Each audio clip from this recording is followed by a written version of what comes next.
विस्तारवाद का युग समाप्त हो चुका है। ये युग विकासवाद का है। खुद को दुनिया का दादा समझने की खुशफहमी पालने वाले चीन को क्या पता विकासवाद क्या है। उसकी रगों में तो विस्तारवाद दौड़ रहा है। विस्तारवादी सोच कब की मटिया मेट हो चुकी है, लेकिन चीन की चौहद्दी में इस विचारधारा को लगातार खाद पानी मिल रहा है। भारत की जमीन पर गिद्ध नजरें गड़ाए चीन को कामयाबी नहीं मिल रही, तो अब वो रूस की ओर आंख उठा रहा है। भूटान के हिस्से पर दावा ठोक रहा है। विस्तारवाद का युग समाप्त हो चुका है। ये युग विकासवाद का है। तेजी से बदलते हुए समय में विकासवाद ही प्रासंगिक है।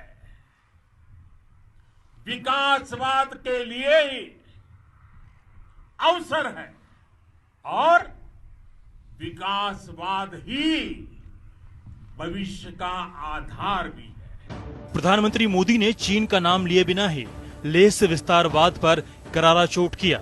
इस बयान से चीन बिलबिला उठा। उसे समझ आ गया कि प्रधानमंत्री का बयान किसके लिए था।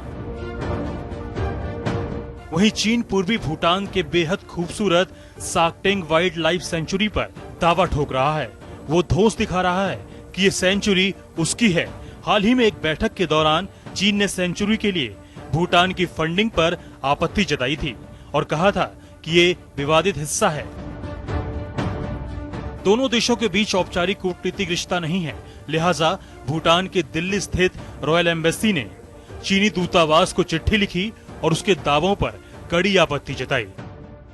हाल ही में उसने भूटान में साक्टेंग वाइल्ड लाइफ सेंचुरी जो है, जो ईस्टर्न पार्ट ऑफ भूटान है, वो हमारा इलाका है, ऐसा बीजिंग ने क्लेम किया है।